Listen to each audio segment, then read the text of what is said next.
Hello नमस्कार दोस्तों, मैं ऋषभ आपके चैनल एजुकेशन फॉर ऑल में एक बार फिर से आपका स्वागत करता हूं। आज हम लोग जो पॉलिटी का सेशन कर रहे थे उसका मैं अगला पार्ट लेकर के आ गया हूं, जिसमें हम लोग संसदीय समिति के बारे में पढ़ रहे थे। इसका मैंने थ्योरी जो पार्ट है वो पिछले वाले वीडियो में कवर करवा दिया है।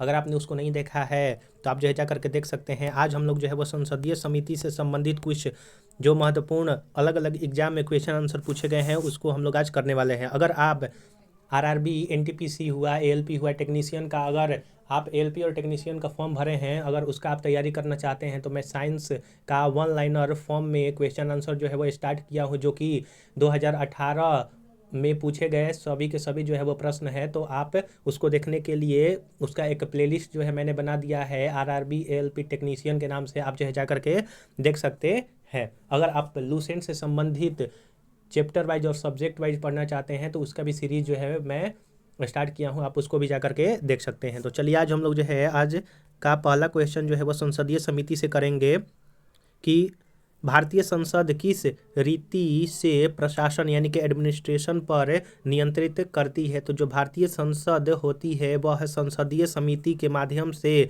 आपका नियंत्रित जो है वो करती है। भारतीय संसद समिति समितियों के माध्यम से प्रशासन पर नियंत्रण करती है। उदाहरण है जो आपका कि लोक वित्त पर नियंत्रण वह 3 समितियों के माध्यम से करती है। पहला लोक लेखा समिति जो है वो आपका लोक वित्त पर नियंत्रण करती है। प्रकलन समिति और लोक उपक्रम समिति जो है वो आपका जो है वो लोक वित्त पर जो है वो नज़र बनाए रखती है।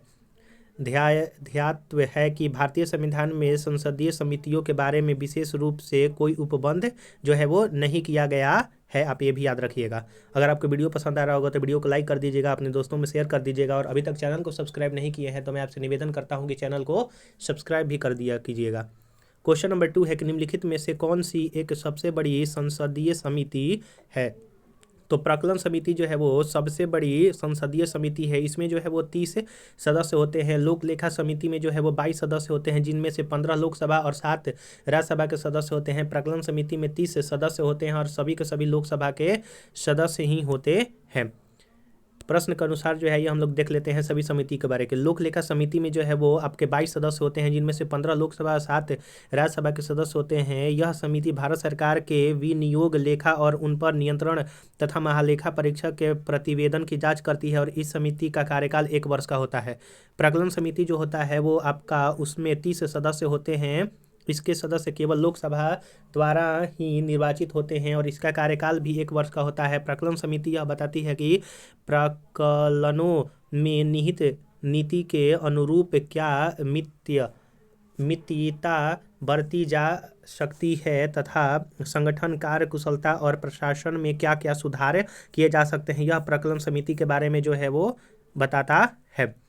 सरकारी उपक्रम समिति में जो है वो 22 से सदस्य होते हैं, जिसमें से 15 लोकसभा और 7 जो है राज्यसभा का होता है, और यह भी जो है वो 1 साल का इसका कार्यकाल होता है। बस आप इतना याद रखिएगा। और जो याचिका समिति है इसमें आपका 25 सदस्य होते हैं, जिसमें से 15 लोकसभा और 10 जो है वो राज्यसभा के सदस्य होते हैं, और इसका कार्यकाल जो है वो नियत नहीं होता है। पुनर्गठन किए जाने तक यह समिति जो है वो बनी रहती है। तो आशा करूंगा कि आपको ये सारी चीज़ें जो है वो समझ में आया होगा। अगर आप थ्योरी पार्ट पढ़ेंगे तो और भी जो है वो डिटेल में आपको अच्छी तरह से जो है वो समझ में आएगा। अगला क्वेश्चन है कि भारतीय संसद की सबसे बड़ी समिति कौन सी है। तो प्राक्कलन समिति जो है वो भारतीय संसद की सबसे बड़ी समिति है। इसमें 30 सदस्य होते हैं। याचिका समिति में जो है वो 25 सदस्य होते हैं। वहीं लोक लेखा समिति में जो है वो आपके 22 सदस्य होते हैं। प्राक्कलन समिति के सदस्यों का कार्यकाल कितने वर्ष का होता है। तो केवल 1 वर्ष का जो है वो आपका होता है। निम्नलिखित में से कौन सा सार्वजनिक व्यय पर संसदीय नियंत्रण का अंग नहीं है। तो सार्वजनिक व्यय पर संसदीय नियंत्रण का अंग जो है वो भारत के नियंत्रण व महालेखा परीक्षक नहीं है। वहीं लोक लेखा समिति, प्राक्कलन समिति और सार्वजनिक उपक्रम समिति जो है आपके हैं। अगला है आपका क्वेश्चन नंबर 6 कि संसद की अस्थायी समिति के सदस्यों को लोकसभा एवं राज्यसभा के किस अनुपात में लिया जाता है। तो क्रमशः लोकसभा का 2 होता है और आपका राज्यसभा का जो है वो 1 अनुपात होता है, यानी कि लोकसभा और राज्यसभा का अनुपात 2:1 होता है सदस्य का। संसदीय समिति मुख्यतः 2 भागों में विभाजित किया जाता है, एक अस्थायी समिति और एक जो है वो तदर्थ या फिर अस्थायी समिति, और इसको जो है वो 2:1 के रूप में जो है वो लोकसभा और राज्यसभा में विभाजित किया जाता है। अगला है कि निम्नलिखित कथनों पर विचार करें। लोक लेखा समिति का अध्यक्ष लोकसभा का अध्यक्ष द्वारा नियुक्त किया जाता है। और दूसरा कह रहा है कथन कि लोक लेखा समिति में लोकसभा सदस्य, राज्यसभा सदस्य और उद्योग तथा व्यापार के कुछ जाने माने व्यक्ति जो है वो सम्मिलित होते हैं। इनमें से कौन सा जो है वो आपका सही है? तो केवल एक जो है आपका सही है कि लोक लेखा समिति के जो अध्यक्ष होते हैं वो लोकसभा का जो स्पीकर होता है वह उसका नियुक्ति करता है या फिर चुनाव करता है। और लोकसभा में, लोक लेखा समिति में सिर्फ है लोकसभा के सदस्य और राज्यसभा के सदस्य होते हैं इनमें, और उनमें कुछ जो है वो कोई अदर नहीं भाग लेता है। और 1 साल का जो है वो इनका कार्यकाल होता है। क्वेश्चन नंबर 8 है कि भारतीय संसद की लोक लेखा समिति समीक्षा करती है तो नियंत्रण व महालेखा परीक्षा के प्रतिवेदन की जो है वो आपकी समीक्षा करती है। क्वेश्चन नंबर 9 है कि निम्नलिखित कथनों पर जो है वो विचार करना है। लोक लेखा तथा सार्वजनिक उपक्रम की समिति से राज्यसभा के सदस्य भी संबंधित होते हैं, जबकि प्रकलन समिति के लिए केवल लोकसभा के सदस्य ही आपके उसमें प्रकलन समिति में रहते हैं। कथन और दूसरा कथन कह रहा है कि संसदीय कार्य मंत्रालय कुल मिलाकर संसदीय कार्यों की मंत्रिमंडलीय समिति के निर्देशन में जो है वो आपका कार्य करता है। तीसरा है कि विभिन्न मंत्रालयों में भारत सरकार द्वारा गठित समितियों, परिषदों और मंडलों तथा आयोगों के सदस्यों को संसदीय कार्य मंत्री नामित करता है। तो इसमें से कौन सा सही है? तो तीनों के तीनों जो है आपके कथन सही है। तो आप जो है अच्छी तरह से इन सभी कथनों को जो है वो एक बार फिर से जो है वो देख लीजिएगा। अगला क्वेश्चन है आपका क्वेश्चन नंबर 10 है कि संसद की लोक लेखा समिति का प्रमुख कार्य आखिर है क्या? तो शासन के वित्तीय लेखा एवं विनियम तथा कंप्ट्रोलर एवं ऑडिटर जनरल, जिसको कैग कहते हैं, उसकी रिपोर्ट का परीक्षण करना संसद की लोक लेखा समिति का जो है वो काम होता है। 22 सदस्य होते हैं, 15 लोकसभा से और आपका 7 राज्यसभा से होते हैं, और 1 साल का जो है इनका कार्यकाल होता है। और लोक लेखा समिति के जो अध्यक्ष होते हैं वो लोकसभा स्पीकर चुनता है। सार्वजनिक लोक लेखा समिति अपनी आसख्या प्रस्तुत जो है वो करती है, तो संसद को जो है वो आपकी प्रस्तुत करती है। लोक लेखा समिति अपनी रिपोर्ट प्रस्तुत करती है नियंत्रण एवं महालेखा परीक्षक को, लोकसभा के स्पीकर को प्रस्तुत करती है, या फिर आपका संसदीय मामलों के मंत्री को करती है, या फिर भारत के राष्ट्रपति को करती है। तो ऑप्शन नंबर बी इसका सही आंसर होगा कि लोकसभा के स्पीकर को जो है वो लोक लेखा समिति अपनी रिपोर्ट जो है वो प्रस्तुत करती है। अगर आपको वीडियो वाकई में अच्छा लग रहा होगा तो वीडियो को लाइक कीजिएगा, अपने दोस्तों में शेयर कीजिएगा, और अभी तक चैनल को सब्सक्राइब नहीं किए हैं तो मैं आपसे निवेदन करता हूं कि वीडियो बनाने में बहुत ज़्यादा मेहनत लगता है, तो बस आप इतना कीजिए कि चैनल को सब्सक्राइब कर दीजिए, और अपने व्हाट्सअप ग्रुप हुआ, टेलीग्राम ग्रुप हुआ, या फिर जो भी आप सोशल मीडिया यूज़ करते हैं सभी पर जो है वो शेयर जरूर कीजिए। अगर आप एनटीपीसी हुआ, एएलपी या फिर टेक्नीशियन का फॉर्म जो है वो फिलअप किए हैं, अभी फ़िलहाल तो 2 का फॉर्म फिलअप हुआ है, एलपी और टेक्नीशियन का। अगर आप साइंस का क्वेश्चन आंसर करना चाहते हैं तो प्रीवियस ईयर क्वेश्चन आंसर जो है मैं करवा रहा हूँ, आप जो है जा करके देख सकते हैं ऑनलाइन और फॉर्म के रूप में। क्वेश्चन नंबर 13 है कि लोक लेखा समिति की रिपोर्ट प्रस्तुत की जाती है, तो लोकसभा में जो है वो आपकी प्रस्तुत की जाती है। लोक लेखा समिति में निम्नलिखित सदस्य होते हैं, नीचे दिए गए कूट को जो है वो मिलान करना है। तो लोकसभा से 15 सदस्य होते हैं, राज्यसभा से जो है वो आपके 7 सदस्य होते हैं, और कुल जो है वो 22 सदस्य आपके हो जाते हैं। हम लोगों ने पीछे भी पढ़ा था। 15 नंबर क्वेश्चन है कि लोक लेखा संसदीय समिति के बारे में बतलाना है। तो लोकसभा के अधिकतम 25 सदस्य से गठित यह लोक लेखा समिति होती है। क्या पहला कथन सही है? दूसरा कह रहा है कि सरकार के विनियोग तथा वित्त लेखाओं की जांच जो है लोक लेखा समिति करती है। भारत के नियंत्रण और महालेखा परीक्षक की रिपोर्ट की जांच जो है आपका लोक लेखा समिति करती है। तो इसमें से कौन सा सही है? तो केवल 2 और 3 जो है आपका सही है। इसमें जो है वो 25 नहीं 22 सदस्य जो है आपके होते हैं। मैं जो है वो कब से पढ़ा रहा हूँ, आपको अच्छी तरह से याद हो गया होगा। अगला है कि भारतीय संसद की लोक लेखा समिति के अध्यक्ष को कौन मनोनीत करता है? तो लोकसभा का अध्यक्ष जो है वो मनोनीत करता है। अगला है क्वेश्चन आपका कि सूची 1 को सूची 2 से जो है वो आपको मिलाना है। लोक लेखा समिति है, फिर दूसरा याचिका समिति है, फिर तीसरा है स्टॉक बाजार स्कैम संयुक्त समिति है, और फिर चौथा है आपका विभागीय समिति है। तो इसका जो है वो ये हम लोग मिलान करते हैं। तो जो आपका लोक लेखा समिति है वो वित्तीय समिति से संबंधित है। याचिका समिति जो है वो कार्यकारी समिति से संबंधित है। स्टॉक बाजार स्कैम संयुक्त समिति जो है वो तदर्थ समिति से संबंधित यानी कि अस्थायी समिति से संबंधित है। और विभागीय समिति जो है वो स्टैंडिंग समिति से जो है आपका संबंधित है।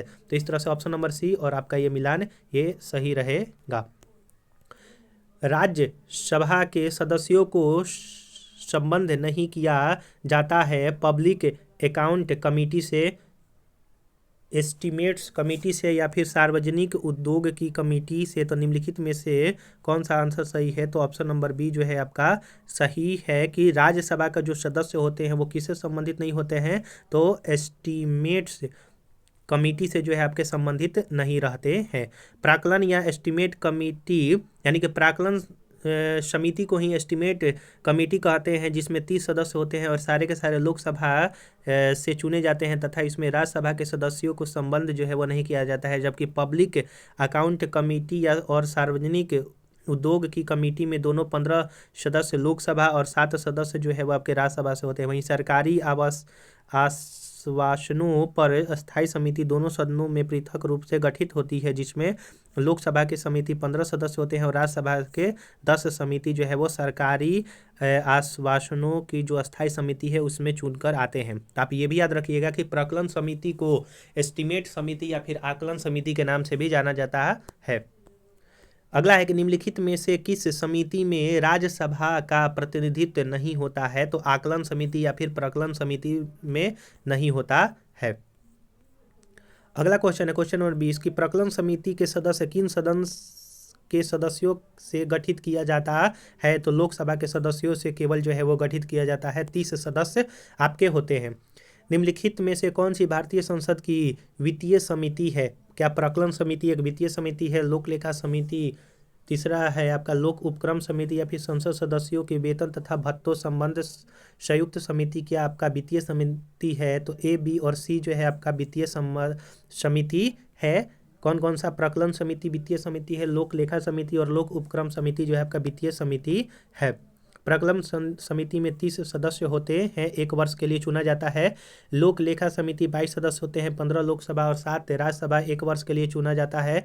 लोक उपक्रम समिति में 22 सदस्य होते हैं, इसमें भी 15 लोकसभा और 7 राज्यसभा के सदस्य और 1 वर्ष का कार्यकाल होता है। अगला है क्वेश्चन नंबर 22 की निम्नलिखित में से कौन सी भारतीय संसद की वित्तीय समितियां है? तो वित्तीय समिति जो है वो सार्वजनिक लेखा समिति वित्तीय समिति है, प्राक्कलन समिति है और सार्वजनिक उपक्रम समिति जो है आपका एक वित्तीय समिति है। तो ऑप्शन नंबर डी यानी कि 1, 2, 3 जो है आपका सही आंसर हो जाएगा। क्वेश्चन नंबर 23 है कि निम्नलिखित में से कौन संसद की अस्थायी समिति नहीं है? तो क्या लोक लेखा समिति, आकलन समिति, अनुसूचित जाति और अनुसूचित जनजाति समिति, सार्वजनिक उपक्रम समिति? तो आइए हम लोग इसको देखते हैं कि संसद की समिति के 2 प्रकार होते हैं, एक अस्थाई और एक तदर्थ या फिर अस्थाई जिसको कहते हैं आपके होते हैं। जो आपके अस्थाई समिति होते हैं उसमें 3 जो है वो आपके समितियाँ आती हैं, वित्तीय समिति, आकलन समिति और लोक लेखा समिति। सार्वजनिक उपक्रम समिति जो है वो अस्थाई समिति है। अन्य अस्थाई समितियों में जांच समिति, समीक्षण समिति, सदन के दिन प्रतिदिन की कार्यवाही से संबंधित समिति, अनुसूचित जाति और अनुसूचित जनजाति समिति के कल्याण पर जो समिति होती है, सदस्य की सुविधा के प्राक्कलन समिति। अतः प्रश्न चारों विकल्प जो है वो आपके अस्थाई समिति के जो है वो है। तो इस तरह से प्रश्न जो है आपका ये गलत हो जाएगा। तो चारों का चारों जो है वो आपका अस्थाई समिति है। अगर यहाँ पर स्कैम से रिलेटेड कोई समिति अगर बनाया जाता तो वो जो है अस्थाई समिति का एग्जाम्पल होता है। क्वेश्चन नंबर 24 है कि निम्नलिखित में से किसके बारे में संसदीय समिति गठित नहीं की गई है? तो अल्पसंख्यक के कल्याण के बारे में जो है वो आपके संसदीय समिति नहीं गठन किया गया है। सार्वजनिक उपक्रम के बारे में गठन किया गया है। सरकारी आश्वासनों के बारे में जो है वो किया गया है। वहीं आकलनों के बारे में जो है वो आपके समिति गठन किया गया है, लेकिन अल्पसंख्यक के कल्याण के बारे में जो है वो नहीं किया गया है। क्वेश्चन नंबर 25 है कि रेलवे अंचलों के लिए संसद सदस्यों की परामर्शदात्री समिति का गठन किया जाता है। संसदीय कार्य मंत्रालय द्वारा जो है वो आपका किया जाता है। संसदीय कार्य मंत्रालय रेलवे के प्रत्येक जोन के लिए सलाहकारी समिति का गठन करता है। इसमें संबंधित जोन की सीमा से चुने गए सांसद या फिर सदस्य जो है आपके होते हैं। क्वेश्चन नंबर 26 है कि 2G स्पेक्ट्रम मुद्दे की जांच करने के लिए बनाई गई संयुक्त संसदीय समिति में जो है वो शामिल थे आपके 20 सदस्य लोकसभा के तथा 10 राज्यसभा के सदस्य जो है वो आपके शामिल थे। आप ये भी याद रखिएगा कि जो 2G स्पेक्ट्रम मुद्दा जांच करने के लिए जो समिति बनाया गया था उसमें 20 लोकसभा के सदस्य थे और 10 राज्यसभा के जो है वो सदस्य थे। आप ये याद रखिएगा। और जो 2G स्पेक्ट्रम घोटाला की जांच हेतु जो है वो JPC प्रस्ताव को लोकसभा द्वारा 24 फरवरी 2011 को एवं राज्यसभा द्वारा 1 मार्च 2011 को पारित किया गया तथा 4 मार्च 2011 को संयुक्त संसदीय समिति का गठन किया गया। इस संयुक्त संसदीय समिति में कुल 30 सदस्य थे जिसमें से 20 लोकसभा और 10 राज्यसभा के सदस्य थे। इस समिति का अध्यक्ष PC चाको थे तथा इसने अपनी रिपोर्ट अक्टूबर 2013 में तत्कालीन लोकसभा के स्पीकर मीरा कुमार को जो है वो सौंपी थी। आप ये भी याद रखिएगा। 2G स्पेक्ट्रम कांड की जांच करने हेतु बनी संसद की संयुक्त समिति का अध्यक्ष जो है कौन थे, तो PC चाको आपके थे और 2013 में जो है यह पेश हुआ था और उस समय लोकसभा की स्पीकर जो है वो कौन थी, मीरा कुमार थी। क्वेश्चन नंबर 28 है कि भारत की संसद के संदर्भ में निम्नलिखित में से कौन सी संसदीय समिति इसकी समीक्षा करती है और सदन को सूचित करती है कि जो विनियम, नियम, उपनियम, उपविधि आदि बनाने की शक्तियाँ संविधान द्वारा प्रदत्त है या सदन द्वारा प्रत्यायोजित है उनका कार्यपालिका द्वारा इन प्रत्यायोजन की परिधि के भीतर जो है वो उचित प्रयोग हो रहा है। तो यह जो है आपका कौन बतलाता है, तो अधीनस्थ विधान संबंधी समिति जो है यह की बतलाती है। और लास्ट क्वेश्चन आज का रहेगा कि भारत में दूरसंचार, बीमा, विद्युत आदि जैसे क्षेत्रकों में स्वतंत्र नियमों का पुनरीक्षण निम्नलिखित में से कौन जो है वो करती है। संसद द्वारा गठित तदर्थ समिति करती है, संसदीय विभाग संबंधित अस्थायी समिति करती है, वित्त आयोग करता है, वित्त क्षेत्र विधायी सुधार आयोग करता है या फिर आपका नीति आयोग करता है। तो इसमें से कौन करता है, तो 1 और 2 आपका आंसर हो जाएगा। यानी कि संसद द्वारा जो गठित तदर्थ समिति और संसद विभाग संबंधित अस्थायी समिति होती है, यह दूरसंचार और बीमा, विद्युत आदि जैसे क्षेत्रकों को जो है वो पुनर्निरीक्षण करने के लिए जो है आपका नियमों का जो है वो पुनर्निरीक्षण करता है।